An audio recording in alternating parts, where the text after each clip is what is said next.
함께 신앙 고백하시겠습니다. 나는 전능하신 아버지 하나님 천지의 창조주를 믿습니다. 나는 그의 유일하신 아들 우리 주 예수 그리스도를 믿습니다. 그는 성령으로 잉태되어 동정녀 마리아에게서 나시고 본디오 빌라도에게 고난을 받아 십자가에 못 박혀 죽으시고 장사된 지 사흘 만에 죽은 자 가운데서 다시 살아나셨으며 하늘에 오르시어 전능하신 아버지 하나님 우편에 앉아 계시다가 거기로부터 살아있는 자와 죽은 자를 심판하러 오십니다. 나는 성령을 믿으며 거룩한 공교회와 성도의 교제와 죄를 용서받는 것과 몸의 부활과 영생을 믿습니다. 아멘. 찬송가 570장 함께 찬양하시겠습니다.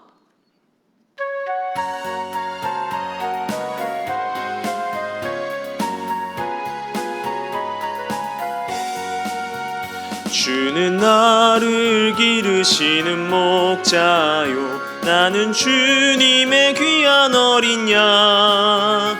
푸른 풀밭 맑은 시냇 물가로 나를 늘 인도하여 주신다.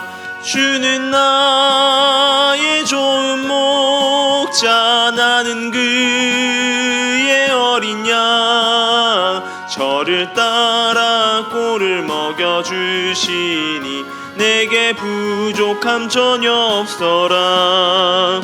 예쁜 새들 노래하는 아침과 노을 비끼는 고운 황혼에 사랑하는 나의 목자 음성이 나를 언제나 불러주신다. 주는 나의 좋은 목자, 나는 그의 어린 양. 저를 따라 꼴을 먹여주시니 내게 부족함 전혀 없어라.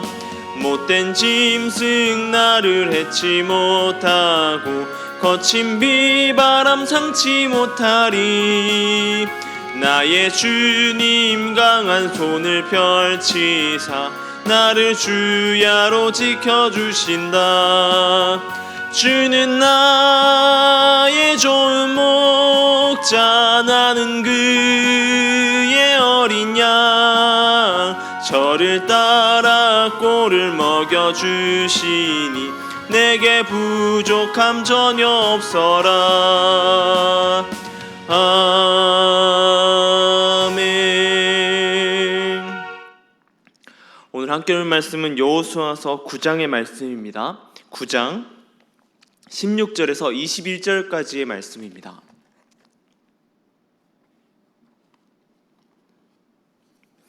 (9장) 16절에서 21절의 말씀을 제가 봉독해 드리겠습니다. 그들과 조약을 맺은 후 사흘이 지나서야 그들이 이웃에서 자기들 중에 거주하는 자들이라 함을 들으니라. 이스라엘 자손이 행군하여 셋째 날에 그들이 여러 성읍들에 이르렀으니 그들의 성읍들은 기브온과 그비라와 부에롯과 기랏 여아림이라. 그러나 회중의 족장들이 이스라엘 하나님 여호와로 그들에게 맹세하였기 때문에 이스라엘 자손이 그들을 치지 못한지라. 그러므로 회중이 다 족장들을 원망하니 모든 족장이 온 회중에게 이르되 우리가 이스라엘의 하나님 여호와로 그들에게 맹세하였은즉 이제 그들을 건드리지 못하리라. 우리가 그들에게 맹세한 맹약으로 말미암아 진노가 우리에게 임할까 하노니 이렇게 행하여 그들을 살리리라 하고 무리에게 이르되 그들을 살리라 하니 족장들이 그들에게 이른 대로 그들을 온 회중을 위하여 나무를 패며 물을 깃는 자가 되었더라. 아멘. 리더의 자리는 가벼운 자리가 아닙니다. 무언가 결정을 해야 되고 누군가를 이끌어 가야 되고 뭔가 그냥 통솔해야 되는 자리에 있는 것입니다. 자신의 결정에 따라 큰 위기가 되기도 하고 어떤 이들에게는 도움이 되기도 합니다. 그러기에 이 리더의 자리에서 결정하는 것은 쉬운 일이 아닌 것입니다. 어떤 리더를 만나느냐도 굉장히 중요한 일입니다. 하지만 우리는 어떤 누군가의 이끌림을 받는 사람이기도 하면서 또 리더자의 모습으로 서는 사람이기도 합니다. 가정과 사회 속에서 그리고 우리가 속한 여러 모임과 공동체 안에서 리더로 서 나가게 됩니다.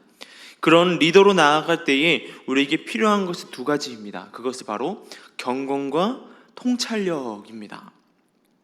이스라엘 백성들이 찾아온 알지 못했던 사신들이 찾아왔습니다. 많이 헤어진 옷을 입고 찢어져 기운 가죽 부대를 들고 썩어버리고 곰팡이가 나버린 음식을 가지고 찾아온 사람들이었습니다. 마치 멀리서 아주 먼 거리에서 이들을 찾아온 것 같이 보입니다. 아주 먼 거리에서 하나님의 이야기를 듣고 이스라엘 백성들이 가나안 땅으로 오는 이야기를 들으면서 그들 앞에 찾아왔습니다.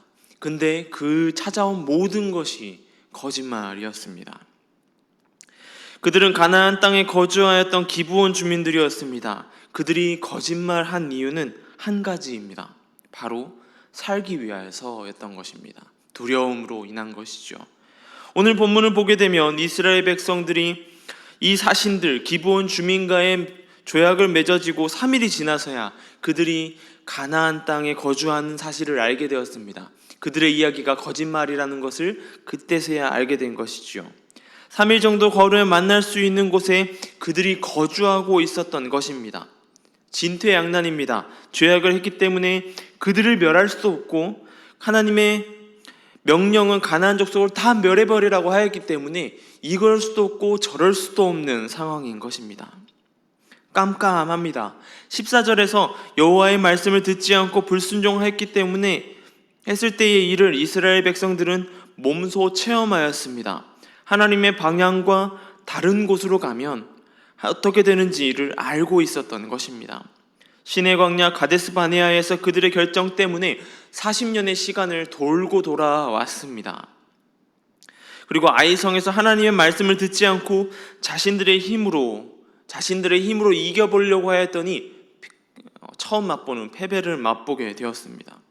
그런 아픈 기억들이 이스라엘 백성들에게는 각인되어 있었던 것입니다. 그러기에 그 순간에 이스라엘 백성들 사이에서 불평과 불만들이 터져나오기 시작합니다. 우리는 어느 곳에 있든지 경건을 위해서 힘써야 되는 사람들입니다.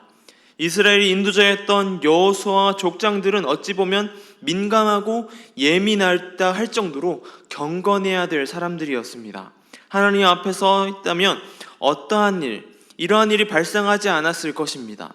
하나님의 명령을 따라 움직이고 그 명령에 집중하고 기도함으로 말씀 앞에 섬으로 나아갔다면 그러한 일들이 발생하지 않았을 것입니다. 우리는 모든 결정과 모든 순간을 위하여서 경건의 삶이 우리 몸에 배어 있어야 합니다. 우리가 그냥 살아가는 것 같지만 우리 삶을 세상에서 수많은 사람들이 우리 그리스도인들의 삶을 보고 있습니다. 그리고 그 삶으로 나 자신만 판단하는 것이 아니라 교회를 판단하고 예수 그리스도를 생각하고 하나님을 보게 된다는 사실입니다.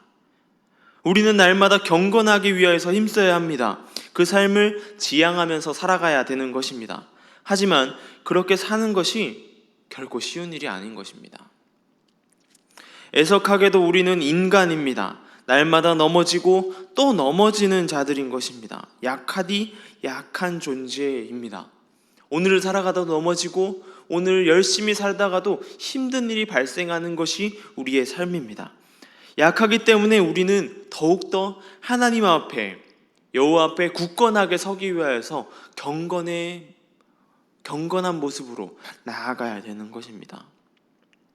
그리고 그 삶을 위해서 날마다 나의 삶을 단련시키고 나의 삶을 쳐야 되는 것이죠. 그리고 또한 하나님의 몸된 교회를 나타내는 지체로 한 명의 그리스도인 살아갈 때 필요한 것이 바로 통찰력입니다. 이미 엎질러진 물은 다시 담을 수 없습니다. 이스라엘 족장들과 여호수아는 이미 물을 엎질러 버렸습니다. 다시 담을 수 없는 것입니다. 후회하고 또 후회한다고 해서 되돌릴 수 없는 일인 것이죠. 과거의 일을 가지고 이제 자신들의 미래를 걱정해야 되는 상황이 되었습니다. 회중들은 이들을 원망하기 시작합니다. 이스라엘 지도자들은 자신들을 납득할 수 있는 회중들의 원망, 반발과 자신들의 약속하고 하나님 앞에 맹세한 약속들 사이에 지금의 상황을 정확하게 보려고 노력하였습니다. 그리고 결정하였습니다. 기브온 주민들과의 이미 조약을 맺고 하나님의 이름으로 약속을 하였습니다. 그리고 기브온 족속들은 자신들을 종으로라도 받아달라고 요청하고 있습니다. 그리고 이스라엘 백성들의 원망 또한 알고 있었습니다. 그 부분에서의 이야기들을 잘 들었고 이야기합니다.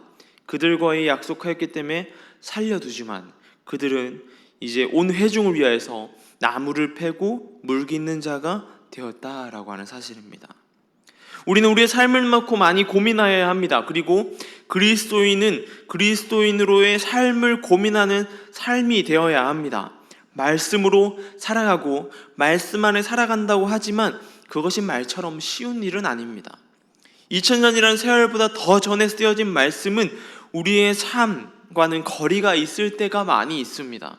그럴 때에 우리는 그 말씀을 그냥 바라보는 것이 아니라 통찰력을 가지고 바라봐야 한다는 사실입니다. 하나님의 말씀을 바로 보기 위해서 노력이 필요한 것입니다. 세상과 나의 삶과 하나님 말씀 안에서 우리는 계속된 고민과 정확한 통찰력으로 그러한 것들을 보살펴 바라봐야 한다는 사실입니다. 우리의 삶의 상황이 날로 그리스도인의 상황이 날로 갈수록 어려워짐을 느끼는 시간입니다. 그리스도인으로 살아가는 것이 점점 어려워 보입니다. 이럴 때에 우리는 정확한 눈을 가지고 세상을 바라보아야 합니다. 그리고 우리의 삶도 잘 이해하고 있어야 합니다. 마지막으로 하나님의 말씀에서 어떻게 말하는지 우리는 정확하게 이해해야 합니다. 어느 한쪽으로 편향되면 안 되는 것입니다. 그 삶 안에서 조화를 이루며 그 삶 안에서 우리가 어떠한 방향으로 나아가야 될지 기도하고 고민해야 한다라는 것입니다. 여러분은 어떠한 삶을 살고 계십니까? 또한 어떠한 삶을 살아가기 위하여서 노력하고 계십니까?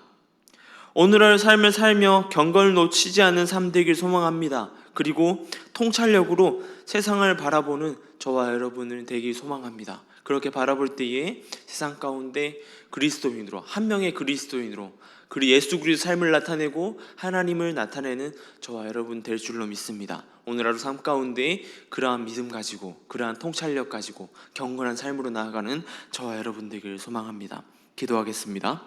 하나님 감사합니다. 오늘 말씀 가운데 이스라엘 백성들의 원망하는 모습과 후회하는 지도자들의 모습을 또한 보게 됩니다. 주님, 우리 삶 가운데에 이 시기 가운데에 더욱더 기도해야 될 줄로 믿습니다. 더욱더 고민해야 될 줄로 믿습니다. 주님, 더욱더 우리 삶이 경건하기 위하여서 하나님과의 더욱 친밀한 교제가 있기 위하여서 하나님으로 살아가기 위한 하나님 나라의 백성으로 하나님 뜻에 맞는 삶을 살아가기 위해 노력해야 될 줄로 믿습니다. 주님, 더욱더 경건할 수 있는 모습으로 살아갈 수 있도록 주님 보살펴 주시옵소서.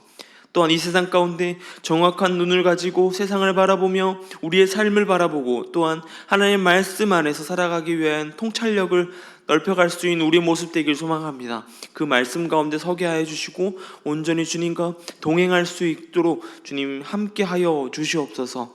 주님, 시대가 어렵습니다. 코로나 바이러스가 여전히 우리의 삶을 위협하고 있고 우리를 힘들게 하는 상황에 있습니다. 주님, 이 상황 가운데에 주님, 우리가 더욱더 하나님의 뜻을 그 안에서 발견할 수 있게 도와주시고 우리가 더욱더 세상을 향하여서 그리스도의 삶을 더 잘 나타낼 수 있는 자로 자라갈 수 있도록 주님 함께하여 주시옵소서. 코로나19로 인하여서 선교지에서 힘들게 사역하고 있는 선교사님들 계십니다. 또한 이 땅 가운데서 선교지로 나아가지 못하고 있는 선교사님들 계십니다. 주님 보살펴 주시고 위로하여 주시고 그 길을 열어주셔서 나아가는 발걸음 부족하지 않도록 주님 채워주시고 붙들어 주시옵소서. 한국교회를 붙들어 주시고 주님 이 땅 가운데 긍휼을 허락하여 주시옵소서. 주님의 은혜로 회복되는 놀라운 역사를 보길 소망합니다. 주님 함께하여 주시옵소서. 오늘 하루 삶 가운데 붙들어 주시고 함께하실 주님을 기대합니다. 감사합니다. 이 모든 것 우리 주 예수님의 이름으로 기도드립니다. 아멘.